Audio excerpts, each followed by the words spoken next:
سلامتی ہے، سلامتی ان آنکھوں پہ جو ہدایت پہ نظر جمائے بیٹھی ہیں، ان کانوں پہ جو ذکر خیر کے منتظر رہتے ہیں، اور ان قدموں پہ جو ہدایت کی راہ پہ گامزن ہیں۔ السلام علیکم ورحمۃ اللہ وبرکاتہ۔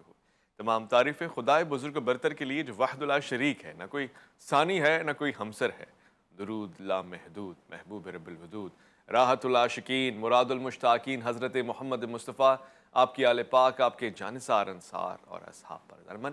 آپ دیکھ رہے ہیں الف لام میم، میں آپ کا میزبان محمد اویس ربانی تہہ دل سے آپ کو کہتا ہوں خوش آمدید۔ اس ذی الحجہ اور پھر اس مقدس پیارے اور حرمت والے مہینے میں حج کا خوبصورت سا سفر، وہ قرآن شریف اور اس کی وہ پیاری سورہ جس کا آغاز ہی اس بات سے ہوتا ہے بسم اللہ الرحمن الرحیم والفجر ولیال عشر۔ وہ کون سی 10 راتیں ہیں کہ جس کی قسم کھائی، یعنی پہلے فجر کی اور اس کے بعد ان 10 راتوں کی، اور اس کے بعد مہینے کا نام لے کے کہہ دیا اور واضح کر دیا کہ یہ کون سا مہینہ ہے، ذی الحج کا مہینہ، اور پھر وہ 10 راتیں۔ ابتدائی طور سے یہ بھی فرمایا گیا کہ یہ وہ مہینہ ہے کہ جس کو افضلیت حاصل ہے۔ فرمایا جناب حضرت ابو ہریرہ رضی اللہ عنہ نے کہ حضور والا صلی اللہ علیہ وآلہ وسلم سے یہ سنا کہ وہ تمام مہینے جن کا سردار ہے رمضان، یقیناً رمضان فضیلت والا ہے، مگر اس کے علاوہ تمام مہینوں میں ذی الحجہ کا ایک خاص مقام ہے، یہ حرمت والا ہے اور اس کو خاص اکرام حاصل ہے۔ اس ماہ روزے رکھنے کا اجر ثواب ہے، اس ماہ عبادت کرنے کا، قیام اللیل کرنے کا بہت زیادہ اجر ہے۔ ساتھ میں ایک ایسا فریضہ جو صرف اس ماہ ادا ہوتا ہے، وہ ہے حج کا۔ حج ہی کے ساتھ قربانی ہے، یعنی ترویہ کے بعد فوراً سے 8 ذی الحج، 9، 10، 11، 12، 13 یہ 5 دن ایسے ہیں کہ جس میں حج کی ادائیگی بھی ہوگی، عرفات کا دورہ بھی ہوگا، ساتھ ساتھ قربانی کے فریضے سے بھی گزرنا ہے حاجیوں نے۔ یہ حج ہے کیا؟ اسے کہتے کیا ہیں؟ کیوں ہے؟ کب سے ہے؟ تاریخ کیا ہے؟ اس کی افادیت کیا ہے؟ مقصدیت کیا ہے؟ اس بات کو سمجھنے کی آج ہم کوشش کریں گے پروگرام الف لام میم میں۔ میں خوش آمدید کہنا چاہتا ہوں آج مہمان تشریف فرمائے۔ مجھے خوشی ہے اس بات کی کہ اس دورانیے آپ نے، جب ہم حج کی ٹرانسمیشن کرنے لگے ہیں، جب ہم حج پہ بات کرنے لگے ہیں، آپ نے پورا ماہ حج ہی کی تبلیغ میں اور اس کی صحیح طرح سے ترجمانی میں وقت گزارا ہے۔ آپ نے مختلف قافلوں کو تیار کیا ہے، خود بھی امیر ہیں اور حج کی اس خوبصورت سی محفل بزم میں، سفر میں شریک ہوں گے۔ میں خوش آمدید کرنا چاہتا ہوں مفتی فضل سبحان صاحب کو۔ السلام علیکم ورحمۃ اللہ۔ وعلیکم السلام ورحمۃ اللہ وبرکاتہ۔ میں خوش آمدید کہوں گا آج کے دوسرے مہمان کو۔ آپ اسلامی نظریاتی کونسل کے ممبر ہیں اور بڑی حدت آپ سے ہم لیتے ہیں علم کے حوالے سے، اور یہاں احادیث کی صحیح ترجمانی، قرآن شریف کے حوالے سے تفاسیر اور تعبیرات آپ سے ہمیں میسر آتی ہیں۔ میں خوش آمدید کرنا چاہتا ہوں علامہ سید ضیاء اللہ شاہ بخاری کو۔ السلام علیکم ورحمۃ اللہ۔ جی وعلیکم السلام ورحمۃ اللہ وبرکاتہ۔ سلامت رہیں آپ۔ جزاک اللہ۔ مفتی فضل سبحان صاحب، میں یہ آپ سے پوچھوں، حج کے لغوی معنی کیا ہیں، اصطلاحی معنی کیا ہے، کیوں اس کو حج کہتے ہیں، اس کی کیا تاریخ ہے، کب سے ہو رہا ہے یہ؟ نحمدہ و نصلی علی رسولہ الکریم۔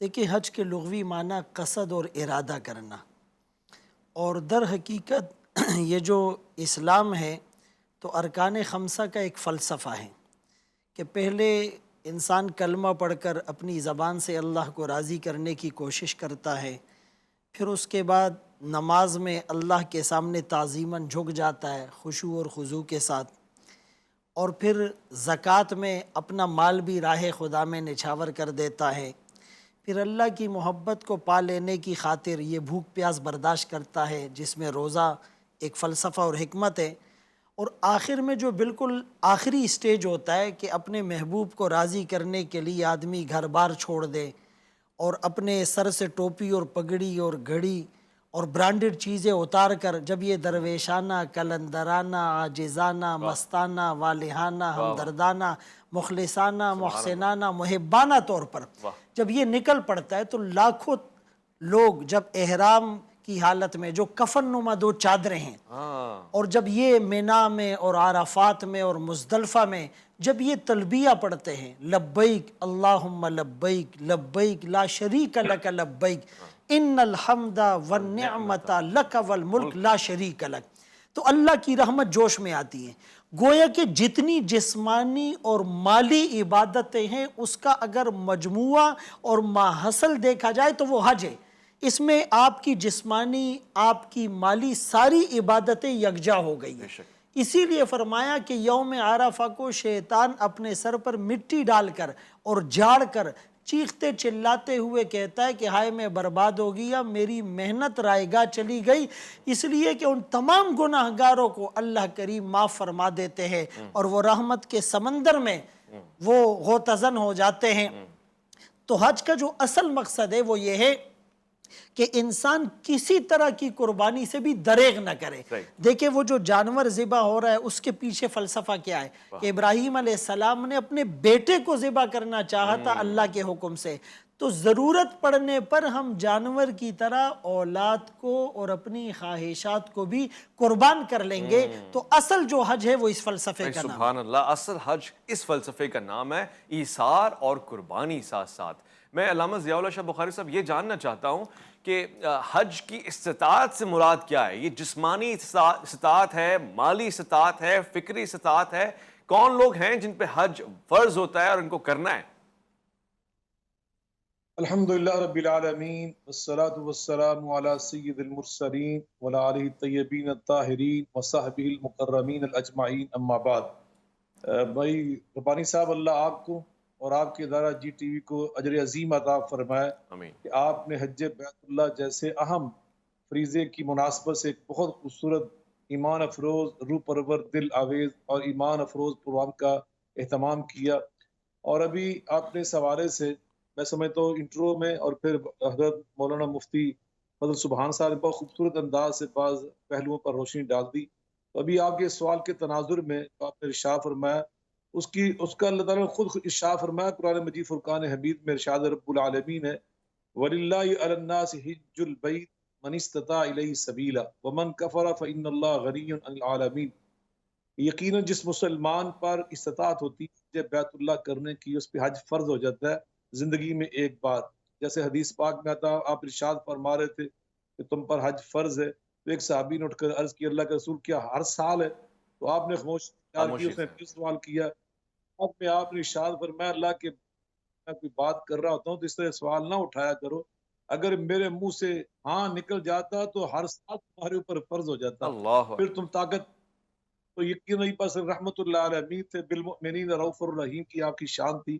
تو نبی کریم علیہ الصلوۃ والسلام کی کیا کہ خطبے نے یہ واضح کر دیا کہ مسلمان پر زندگی میں ایک بار حج فرض استطاعت رکھتا ہے۔ آپ نے پوچھا استطاعت سے بات کیا، یقیناً اس میں سب سے پہلے انسان کے بدن کی استطاعت کہ بدنی اعتبار سے وہ اس قابل ہو کہ وہ سفر کر سکے۔ ٹھیک ہے، علامہ صاحب کا یہ جملہ میں نے لے لیا کہ بدنی اعتبار سے وہ اس قابل ہو، جسمانی صورتحال اس کی سفر اور مشقت سفر اٹھانے کے قابل ہو۔ مصعب دوسرا اعتبار کہ مالی ہے، کیا یہ صرف امیروں کی بات ہے؟ دیکھیں قرآن کریم نے جو کہا نا من استطاع الیہ سبیلا، اس میں وضاحت فرما دی کہ جو استطاعت رکھتا ہے، استطاعت سے مراد ایک تو مال ہے کہ اس کے پاس اتنا خرچہ ہو کہ وہ وہاں تک جا کر واپس آ جائے، اور اس دوران جو اس کے گھر کے ضروری اخراجات، خواہشات نہیں، وہ اخراجات اس کے جو ہے اس کے لیے مال کافی ہو۔ دوسری بات یہ کہ یہ لوگ جو اس کو بھی کہ ہم وہاں وی آئی پی 7 اسٹار پیکج میں جائیں گے اور وہاں سے ہدایہ اور تبرکات لائیں گے، تو ان چیزوں کو کیلکولیٹ نہیں کیا جائے گا، جسٹ اس کے اخراجات کو دیکھا جائے گا۔ اسی طرح صحت مند بھی ہو، اور تیسرے نمبر پر اس کو دشمن کا کوئی خوف بھی نہ ہو، اور اگر عورت ہو تو اس کے ساتھ محرم بھی ہو۔ ایک عورت کے پاس مال بھی ہے اور وہ صحت مند بھی ہے اور دشمن کا خوف بھی نہیں ہے، لیکن اس کا کوئی محرم یا شوہر اس کے ساتھ جانے کو تیار نہیں ہے، تو اس عورت پر حج فرض نہیں ہوگا۔ اگر وہ حج نہیں کرے گی تو گناہگار بالکل نہیں ہوگی، اس لیے کہ حدیث پاک میں رسول اللہ صلی اللہ علیہ وسلم نے فرمایا کوئی مرد کسی عورت کے ساتھ تنہائی میں نہیں بیٹھتا مگر تیسرا شیطان ہوتا ہے، اور دوسرے مقام پر فرمائے کوئی عورت سفر نہ کرے مگر یہ کہ اس کے ساتھ محرم ہو۔ سفر سے سفر شرعی مرادیں جو 48 میل 76 کلومیٹر، یہ اس کے اوپر جو ہے وہ اس کا مدار ہے۔ اور حج دیکھیں اتنی بڑی عبادت ہے، فرمایا من کفرا، جو بے پرواہی برتتا ہے استطاعت کے باوجود، اللہ کو بھی اس کی کوئی ضرورت نہیں۔ اور حدیث پاک میں تو رسول اللہ صلی اللہ علیہ وسلم نے یوں فرمایا کہ مجھے کوئی پرواہ نہیں وہ یہودی ہو کر مرے، عیسائی ہو کر مرے۔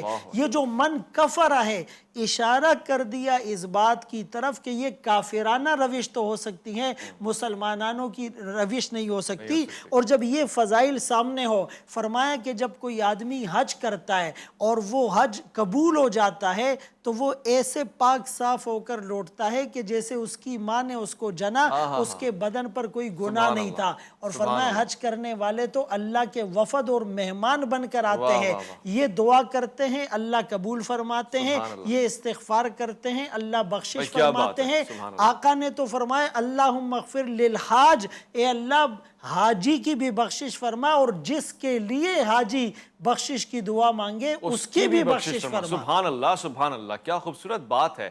کچھ یوں بھی کہا گیا کہ 40 سے 400 لوگوں کے لیے مغفرت اور بخشش کا سبب وہ بن جاتا ہے جو حج کر کر آتا ہے۔ حج مقبول کیا ہوتا ہے، حج اکبر کیا ہوتا ہے، کیسے اس پاک فریضے کو پاکی کے ساتھ آپ انجام دے سکتے ہیں، اس پہ بات ہوگی۔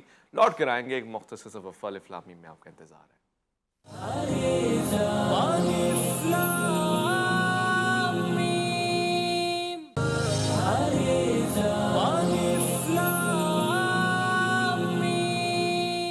خوش آمدید جی، حج کے حوالے سے گفتگو ہو رہی ہے۔ یہ وہ عبادت ہے کہ جو ارکان ہیں خاص ان میں شامل ہے، اور اس کے علاوہ استطاعت یعنی وہ لوگ جو سفر کر سکتے ہیں مالی طور سے، جسمانی طور سے، اور پھر ایک ایسی عبادت جس کے لیے فرمایا گیا کہ اللہ کے گھر کی زیارت ہو رہی ہے، خانہ خدا میں آپ کھڑے ہوئے ہیں اور یوم عرفہ عرفات میں آپ ہیں۔ پھر ان تمام چیزوں کو آپ اس طرح سے دیکھیے کہ وہ سنت ابراہیمی بھی ہے، اور جناب ہاجرہ کا وہ رویہ، وہ روش، وہ کیفیت، وہ احساس بھی آپ کے اندر شامل ہو جائے گا جب آپ سعی کریں گے، جب آپ صفا سے مروہ، مروہ سے صفا چکر لگائیں گے، جب آپ دھیمے ہو جائیں گے اور تیز ہو جائیں گے، آپ جناب اسماعیل علیہ السلام کی پیاس کو بھی یاد کریں گے، اور کیسے جناب جبرائیل علیہ السلام نے اللہ کے حکم سے وہاں زمزم جاری فرمایا، اس کو بھی یاد کریں گے۔ یہ نشانیاں ہیں، یہ شاعر اللہ ہیں، ان کو دیکھیں گے اور آپ مستفید ہوں گے، آپ کی نظریں وہ جلوہ لے کر آئیں گی، اور جب آپ یہاں آئیں گے تو پھر اس جلوے کو، جب تک آپ کوئی گناہ صغیرہ کبیرہ نہیں کرتے، خاص طور سے کبائر گناہ سے نہیں گزرتے، اللہ تعالیٰ آپ کو یوں ہی پاک صاف رکھے گا۔ آپ تو بالکل نو مولود بچے کی طرح دنیا میں آ گئے۔ علامہ ضیاء اللہ شاہ بخاری صاحب، یہ حج ایک اجتماعی عبادت بھی ہے، دنیا بھر سے لوگ مختلف قوم، قبیلوں، رنگوں، ذاتوں کے جمع ہو جاتے ہیں۔ اتنی بڑی اجتماعی عبادت کسی مذہب میں نظر نہیں آتی، کسی سرکمسٹینس میں، کسی کانفرنس میں نظر نہیں آتی۔ دراصل اس کے پیچھے کیا افادیت ہے؟ یہ حاجی واپسی لے کے کیا آتے ہیں سوائے تبرکات اور زمزم کے؟ کوئی اور مقصد بھی ہے؟ یقیناً وہ مقصد جو ہے بھائی ربانی صاحب، قرآن مجید فرقان حمید میں اللہ تعالیٰ نے خود بیان فرمایا، وَأَذِّن فِي النَّاسِ بِالْحَجِّ يَأْتُوكَ رِجَالًا وَعَلَىٰ كُلِّ ضَامِرٍ يَأْتِينَ مِن كُلِّ فَجٍّ عَمِيقٍ لِيَشْهَدُوا مَنَافِعَ لَهُمْ۔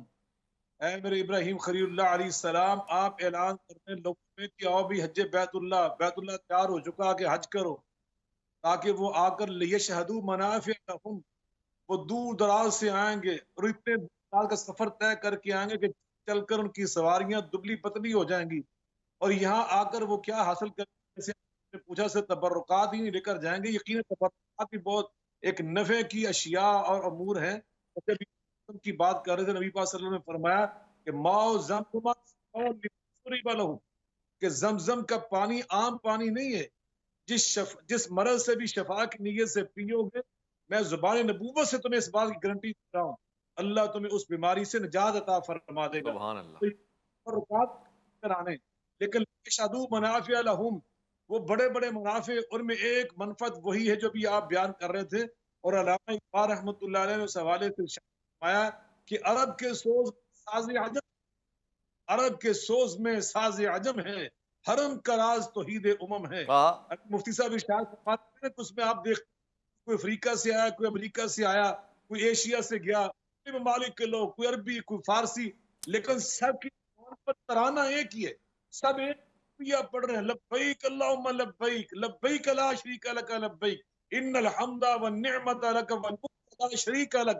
یونیفارم بھی ایک جیسا، بھی ایک جیسا، انداز بھی ایک جیسا، اور کہہ رہے ہیں حرم کے راز، علامہ اقبال عرب کے سوز میں عجم کا ساز عجم ہے، عرب کے سوز میں ساز عجم ہے، حرم کا راز توحید امم ہے، کہیں وحدت سے اندیشہ غرر، فرنگی تہذیب بے حرم ہے، تو یقیناً آج ہمارا دشمن وہ یہی دیکھتا ہے کہ ان کے پاس وہ بیت اللہ جیسا گھر، مدینے جیسا وہ حرم موجود ہے، حرمین شریفین، کہ جو ان کو اکٹھا کر دیتا ہے، جو جی ان کو مجتمع کر دیتا ہے. جی لیکن ہم نے سب سے اہم پیغام وہ جو وہاں سے لے کر آنا ہے، ہر سال اس کی تجدید ہم سے کروائی جاتی ہے، وہ وَاعْتَصِمُوا بِحَبْلِ اللَّهِ جَمِيعًا وَلَا ہاں تَفَرَّقُوا. بے شک تو سبحان اللہ.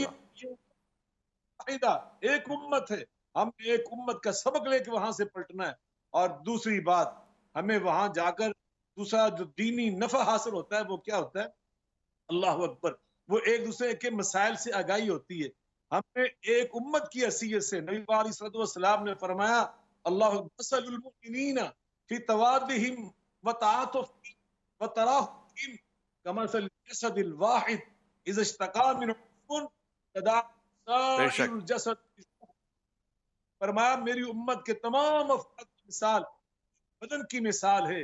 ایک بدن کے کسی حصے کو ٹھوکر لگ جائے اور چوٹ لگ جائے تو پورے بدن کو محسوس بے ہوتی ہے. شک بجا تو جب فرمایا. بیت اللہ میں مسلمان اکٹھے ہوتے ہیں تو وہاں پر ان کو یہ سبق ملتا ہے، ایک دوسرے کے مسائل سے آگاہی ہوتی ہے، ایک دوسرے کی علامہ تکالیف صاحب کا ایک وہاں پہ سوال اندازہ بہت ہوتا مختصر سا، اور اس کا جواب بھی اتنا ہی بہت محدود سا مل جائے گا تو مجھے انتہائی خوشی محسوس ہوگی.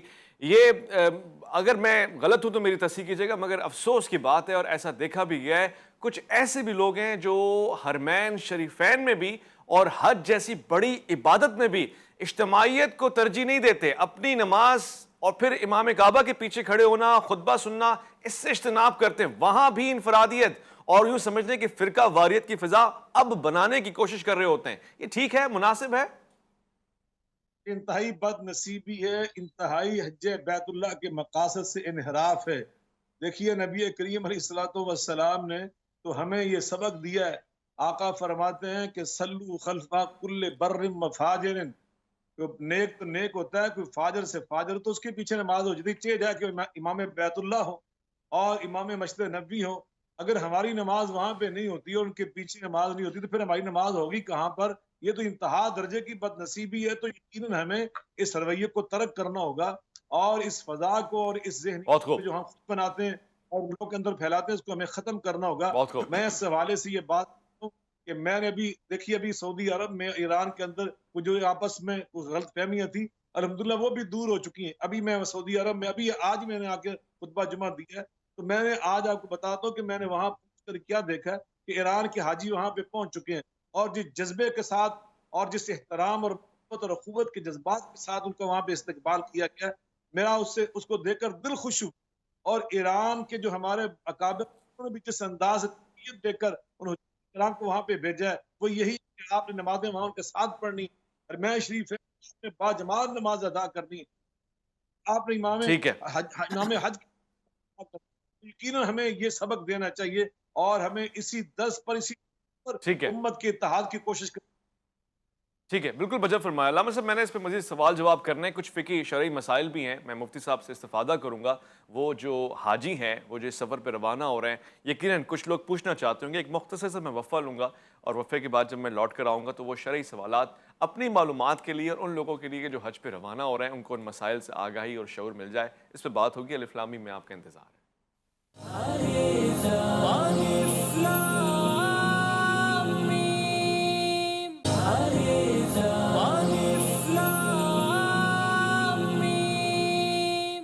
الف لام میم میں خوش آمدید. ذرا من اگر مجھ سے پوچھیں اور میں بتا سکوں تو میں بتاؤں گا کہ مہمان نوازی خدا کو کتنی پسند ہے. یہ فرمایا گیا کہ مہمان کی عزت کرو، تعظیم تکریم کرو. رسالت مآب صلی اللہ علیہ وآلہ وسلم امر دے رہے ہیں، حکم دے رہے ہیں مہمان نوازی کا. اور یہی نہیں بلکہ اللہ رب العزت آج یعنی ان حج کے دنوں میں اپنے مہمانوں کو آواز دے رہا ہے. وہ سنت ابراہیمی کی میں نے بات کی تھی، یہاں قرآن کی آیت بھی پڑھ دی گئی ہے. وہ جس کا مؤذن خود خلیل اللہ ہو اس عبادت کو حج کہتے ہیں. اور مؤذن نے اذان دے دی ہے، اب لبیک اللہم لبیک کہتے ہوئے نمازی اور عبادت گزار اور زاہد اور تقوی اور زہد والے لوگ چلے جا رہے ہیں. اب ان مہمان نوازوں کی یعنی مہمان نوازی دیکھنے کے لیے جو اللہ کے گھر میں آ رہا ہے، رب کائنات کی مہمان نوازی میں داخل ہو رہا ہے، ان کا خاص خیال رکھنا ہے۔ مگر چند چیزیں جو ایک حاجی کو بھی دیکھنی ہے وہ ضرور پوچھوں گا مفتی صاحب، یہ زیادہ سفر کیا ہوتا ہے؟ حج کے لیے زیادہ سفر کہتے ہیں کہ پرانے زمانے میں لوگ رکھا کرتے تھے، اس کی ممانعت کی ان لوگوں نے کہ جو وہاں مقیم تھے، مگر قرآن نے کہا کہ زیادہ سفر لے کر آؤ اپنا۔ ایک حاجی کو کتنا لے کر چاہیے، کیا رکھنا چاہیے، اصل زیادہ سفر کیا ہے؟ خطبات فقیر میں پیر ذوالفقار نقشبندی دامت برکاتہم العالیہ نے بڑا خوبصورت جملہ لکھا کہ پہلے زمانے میں راستے کچے اور مسافر پکے تھے، واہ، اب راستے پکے ہو گئے، سہولیات میسر ہو گئی، لیکن مسافر کچے ہو گئے۔ لوگ مکہ جاتے ہیں، مدینہ جاتے ہیں تو یہاں سے پلان کرتے ہیں کہ مکے سے تسبیح اور جائے نماز لائیں گے، مدینے کی کھجوریں اچھی ہیں، تبرکات کو پلان کرتے ہیں۔ ممانعت نہیں ہے، ہم اس سے روک نہیں رہے، لیکن ہمارے اکابر نے لکھا کہ مکے جاؤ تو حضور کی مکی زندگی لے کر آؤ، واہ واہ واہ، اور مدینے سے حضور کی مدنی زندگی لے کر آؤ۔ سبحان اللہ، مکی زندگی کیا تھی؟ وہ مصائب اور آلام سے معمور تھی۔ آپ کو شاعر، ساحر، کاہن کہا گیا، برداشت کیا، پتھر مارے گئے، برداشت کیا، پتے چبانے پر مجبور کیا، برداشت کیا، سجدے کی حالت میں اونٹ کی اوجری ڈالی، برداشت کیا، آپ کے صحابہ بلال کو تپتی ہوئی ریت پر لٹایا، خباب کو انگاروں پر جلایا، ابن مسعود کو بھرے مجمع میں لہو لہان کیا، لیکن آپ نے صبر کیا۔ مکی زندگی ہے، اور گھر گھر جا کر تبلیغ کی، ایک ایک کی فکر کی۔ اور مدنی زندگی میں جہاد کے احکامات تھے اور دیگر احکامات تھے۔ ایک تو یہ نیتوں، دوسری بات رسول اللہ صلی اللہ علیہ وسلم کے پاس پہلے حج میں چونکہ وہ 1,24,000 قدسی صفات پر مشتمل صحابہ کا مجمع تھا، لاؤڈ اسپیکر نہیں تھا، تھوڑا سا کمیونیکیشن گیپ تھا، تو صحابہ سے چھوٹی موٹی مسٹیک ہونے لگی کہ جی ہم نے صحیح پہلے کر لی، طواف بعد میں کر لیا۔ آپ نے فرمایا لا حرج، یہاں صدقہ دے دو۔ دوسری غلطی ہو گئی، آپ نے فرمایا کوئی حرج نہیں، یہاں دم دے دو۔ ایک شخص نے آ کر کہا مجھ سے ظلم ہو گیا، اللہ، آپ صلی اللہ علیہ وسلم نے فرمایا یہ حرج ہے، اس پر پکڑ ہوگی، یہ عذاب۔ تو حج میں صبر ہو، یہاں سے جو توشہ لے کر جانا ہے وہ تو ضرورت کے مطابق لے کے جانا ہے کہ وہاں مانگنا نہ پڑے۔ حدیث پاک میں اللہ کے رسول صلی اللہ علیہ وسلم نے فرمایا قیامت کے قریب ایسا زمانہ آئے گا کہ امیر لوگ حج کریں گے سیر و تفریح کے لیے، اللہ، اور متوسط طبقہ مڈل کلاس حج کرے گا تجارت کے لیے، وہاں سے ریال اور سونا لائے گا، اور غریب آدمی حج کرے گا مانگنے کے لیے، وہاں جا کر در در لوگوں سے مانگتے پھریں گے، اور علماء حج کریں گے دکھلاوے اور نام و نمود کے لیے۔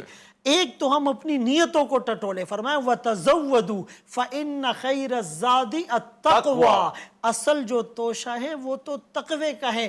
تو آپ وہاں پر جائے تو وہاں صبر کریں۔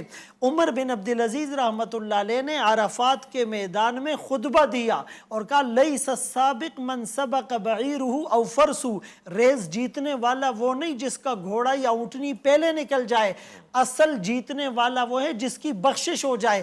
جب ہم گھر سے نکل گئے ہیں، گھر کو، گھر والوں کو ہم نے چھوڑ دیا، اب وہاں پر جلد بازی میں طواف کرنا ہے، اس کو دھکا دیا، وہاں عورت کے ساتھ ٹچ ہو گئے، رات کو کمرے میں کارگزاریاں سنا رہے میں نے 8 طواف کیے، آپ نے کتنے کیے، اور جلد بازی میں مزدلفہ نکلنا ہے، وہاں سے دوڑ لگا کر منا اور جلدی رمی، کسی کو تکلیف ہو رہی ہے، اس سے ہمارا حج خطرے میں پڑ سکتا ہے۔ تو وہاں ایک ایک لمحے آپ نے احتیاط کے ساتھ، اطمینان کے ساتھ حج کے ارکان اور مناسک کو ادا کرنا ہے، اور طواف 4 کی جگہ 2 ہو جائے، کسی کو تکلیف نہ ہو، اور میں 2 گھنٹے لیٹ اس عمل کو ادا کروں لیکن کسی کی دل آزاری نہ ہو۔ اسی کو تو رسول اللہ صلی اللہ علیہ وسلم نے فرمایا تھا بیت اللہ کی طرف دیکھ کر کہ ابن مسعود، ایک مسلمان کی عزت اور آبرو اللہ کو بیت اللہ سے بھی زیادہ محبوب ہے۔ سبحان اللہ، کتنی خوبصورت بات آپ نے کی ہے۔ میں کچھ شرعی مسائل بھی جاننا چاہ رہا ہوں، جیسے کہ آپ نے واضح فرما دی زیادہ سفر کے حوالے سے۔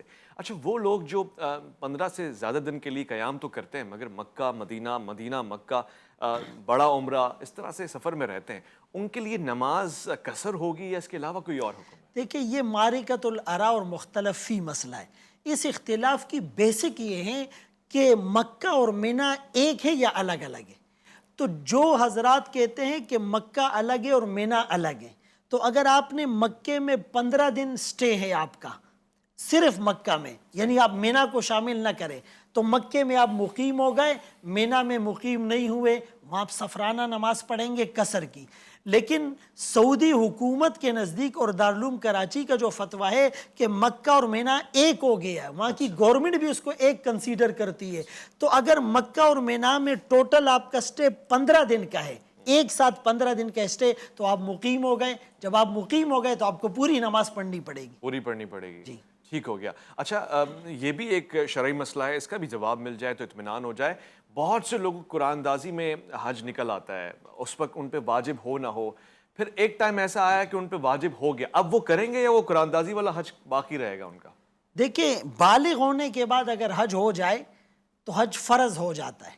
ہاں، اگر بچپن میں کسی نے حج کیا ہے اور پھر وہ بالغ ہو گیا اور اس پر حج فرض ہو گیا، اب بچپن والا حج اس کا کفایہ اور کافی نہیں ہوگا، اب اس کو بلوغت کے بعد الگ سے حج کرنا پڑے گا۔ لیکن جس نے بالغ ہونے کے بعد کر لیا ہو تو پھر وہ ذمے سے ساقط ہو جائے۔ ذمے سے ساقط ہو جائے گا۔ علامہ ضیاء اللہ شاہ بخاری صاحب، ایک ایسا شرعی مسئلہ ہے، خاص طور سے میں یہ کہوں گا کہ یہ بچوں اور خواتین سے ریلیٹڈ ہے۔ میں جا رہا ہوں حج پہ، حج کا ارادہ میں نے کر لیا ہے، اور ایک ایسی چیز جو راستے میں پریشانی کا حائل بن رہی ہے، بہت سے لوگ ہوائی سفر سے ذرا گھبراتے ہوتے ہیں، جان کا خطرہ نہیں ہے، مگر خواتین خاص طور سے کسی بھی صورت بغیر محرم کے حج پہ تو نہیں جا سکتی ہیں، کیا وہ عمرے پہ جا سکتی ہیں غیر محرم یا بغیر محرم کے؟ بلا شبہ نبی کریم علیہ الصلوۃ والسلام کا ارشاد گرامی ہے کہ جو عورت اللہ پر قیامت پر ایمان رکھتی ہے اس کے لیے یہ جائز اور مناسب نہیں ہے کہ وہ ایسا سفر اختیار کرے محرم کے بغیر۔ مگر آج کے اس موجودہ حالات حاضر میں علماء نے کچھ چیزیں اس پر اجتہاد کیا ہے نبی پاک صلی اللہ علیہ وسلم کی احادیث مبارکہ کی روشنی میں، کہ بعض اوقات ایسا ہوتا ہے کہ ایک خاتون ہے اور وہ شادی نہیں کر سکی، بڑی عمر کو پہنچ گئی ہے، اور اب حج بیت اللہ اس پر فرض ہے، وہ موظفہ ہے یا کوئی اس طرح کی جیسے پروفیسر ہوتی ہیں، ڈاکٹر ہوتی ہیں، اور بڑی عمر کو پہنچ جاتی ہیں، حج ان پر فرض ہو چکا ہے، مالی استطاعت موجود ہے، بدنی استطاعت موجود ہے، اور ان کو پھر ایک براہ راست ایک محرم تو دستیاب نہیں ہے لیکن ایک مجموعہ ان کو دستیاب ہے، اس میں خواتین موجود ہیں اور اس طرح کے ان کے آگے افراد موجود ہیں، اس مجموعے کے اندر ان کی عزت آبرو کا تحفظ وہ بالکل یقینی ہوتا ہے۔ تو ایسی صورت میں وہاں سعودی عرب کے ہیں، خاص طور پہ شیخ بن باز رحمۃ اللہ علیہ جو سابق مفتی اعظم تھے، انہوں نے اس وقت فتویٰ دے دیا تھا، اور ان کی جو بڑی کونسل ہے علماء کی، اس نے یہ فتویٰ صادر کیا کہ ایسی صورت میں وہ جو ایک مجموعہ ہے، جس مجموعے اور کارواں کے اندر وہ جا رہے ہیں، تو وہ اس کے قائم جو ایک محرم کے قائم مقام ہے۔ تو اس حوالے سے میں سمجھتا ہوں یرید اللہ بکم اليسر ولا یرید بکم العسر، اللہ آسانی چاہتا ہے لیکن تم زیادہ صحیح۔ کوشش یہی کرنی چاہیے جو اللہ اور اللہ کے رسول اللہ کی تعلیمات ہیں بالکل واضح دو ٹوک ہیں، اس پر جتنی ہماری استطاعت اس کے مطابق ہمیں عمل کرنے کی ضرور کوشش کرنی چاہیے۔ جس عورت کے پاس صحیح۔ محرم دستیاب ہے، یسر ہے، اس کو چاہیے کہ وہ محرم کے بغیر سفر نہ کرے۔ یہ ان ٹھیک کے ہے۔ لیے گنجائش پیدا کرنی چاہیے کہ جو اضطراری حالت ہے اور جن کے پاس محرم واقعتاً موجود نہیں ہے اور حج بیت اللہ ان پر اپنی اس ذاتی حیثیت سے فرض ہوا ہے، اگرچہ ان کے پاس بغیر محرم کے ہمارے علماء اور محدثین کے نزدیک وہ استطاعت کے اندر شامل چیز، لیکن میں سمجھتا ہوں موجودہ حالات کے تناظر میں جو اللہ نے ہمیں عطا کیا ہے، جیسے بھی مفتی صاحب نے ایک بڑا خوبصورت جملہ بولا کہ ہمارے راستے اللہ نے پکے بنا، ہاں، آسانیاں عطا کر تناظر میں ہمیں یہ بھی آسانی پیدا کرنے کی کوشش کرنی چاہیے۔ تو یہ ایک میں سمجھتا ہوں حال ہے، اور دوسرے اس کے ساتھ ساتھ یقیناً بحیثیت ایک مسلمان یہ ہمارا فرض ہے کہ ہم بیت اللہ میں جائیں تو دوسروں کے لیے بھی دعائیں کریں اور اپنے لیے صحیح، بھی دعائیں کریں۔ اور مجھے صحیح، کی حدیث آ رہی ہے جی، کہ نبی کریم علیہ الصلوۃ والسلام نے فرمایا کہ جو بندہ حلال رزق کے ساتھ وہاں پہ جاتا ہے اور جا کر کہتا ہے کہ اللہ میں حاضر ہو گیا، لبیک اللہم لبیک، تو اللہ اس کے جواب میں ارشاد فرماتے ہیں لبیک و سعدیک، میرے اللہ بندے تیرا قبول کر لیا، سبحان تیرا اللہ، آنا ہم نے باعث سعد بنا دیا۔ بھائی سبحان لیکن اللہ، جب کی اب بات کر رہے تھے نا، تقوی سے ہٹ کے جو زیادہ راہ لے کے جاتا ہے، رشوت کے پیسے، ملاوٹ کے پیسے، دھوکے کے پیسے اور لوگوں کے فراڈ اور ان کے زمینوں قبضوں کے پیسوں سے جب بیت اللہ کرنے جاتا ہے، جب وہ اسی طرح حرام باندھے ہوئے اسی طرح تلبیہ پڑھتے ہوئے کہنا لبیک اللہم لبیک، تو حدیث پاک میں آپ ارشاد فرماتے ہیں صلی اللہ علیہ وسلم، اللہ جواب میں بڑے غضب اور جلالت سے وجہ فرماتے ہیں فرمایا آپ نے، لا لبیک اللہ اکبر. میں انتہائی شکر گزار علامہ ضیاء اللہ شاہ بخاری صاحب کا, میں انتہائی شکر گزار مفتی فضل سبحان صاحب کا, پروردگار ان کو اجر عظیم عطا فرمائے. یہ خوبصورت سے پیغام اور یہ پروگرام انہی کی بدولت ہو پایا. میں ضمن آپ کو شکریہ کہنا چاہتا ہوں, مگر یہ یاد دہانی کروانا چاہتا ہوں کہ وہ لوگ جو کہتے ہیں حج ایک ایسی عبادت ہے جو صاحبان استطاعت کے اوپر فرض ہے, وہ لوگ جو مالی حیثیت رکھتے ہیں, جسمانی حیثیت رکھتے ہیں, ان شارٹ وہ کہنا چاہتے ہیں کہ شاید امیروں کے اوپر یہ عبادت فرض ہے. میں نے ایک ایسا سبزی فروش دیکھا جس سے میں نے پوچھا کہ پچھلے سال ان دنوں تم کہاں تھے؟ اس نے کہا میں حج پہ تھا. میں حیران ہوا, میں نے کہا تم اور حج پہ؟ اس نے کہا میں 3 حج کر چکا ہوں. حیرت کی بات تھی, اور میرا یہ کہنا تھا, اس نے میری اس حیرت کو پرکھ لیا اور کہا کہ میں ٹھیلا لگاتا ہوں مگر میرا رب ٹھیلا نہیں لگاتا. اللہ رب العزت دینے والا ہے اور وہ بڑا غنی ہے. ہاں ایک بات ہے, اگر یہ فرض کر لیں کہ یہ امیروں ہی کی عبادت ہے تو پھر وہ دیکھیے نا کہ امیروں کے ساتھ رویہ کیا رکھتا ہے. وہ انہیں غربا کی شدت, پیاس اور دھوپ اور زمین اور بھاگ دوڑ وہ محسوس کروانا چاہتا ہے. وہ انہیں کفن کے کپڑے پہناتا ہے اور بتانا چاہتا ہے کہ اسی میں لوٹنا ہے اور اسی کی طرف آنا ہے اور یہی عالم ہونا ہے. وہ نہیں کہتا کہ خوشبوئیں لگاؤ اور عزیز ترین لباس کو اوڑھ لو, بلکہ وہ عام سے بھی گر کے ایک سادہ سے لباس اور انداز میں اتارنا چاہتا ہے. جی جملہ یہ ہے کہ جیسے آپ نے سوال پوچھا تھا کہ ایک آدمی کا قرآن اندازی میں نام نکل آیا یا کسی نے اس کو حج کروایا اور اس پہ حج فرض نہیں تھا, تو اگر اس نے فرض نیت کر کے وہ حج کر لیا تو دوبارہ اس پر حج فرض نہیں ہوگا, تو اس لیے وہ اس کو حج فرض کی نیت کر لیں. بہت شکریہ مصطفیٰ آپ کا. اپنا خیال رکھیں گے تمام احباب, اپنے سے بڑھ کے خیال رکھیں گے ملک پاکستان کا. اللہ کے فرمان کا. ویس ربانی کو دیجیے گا اجازت.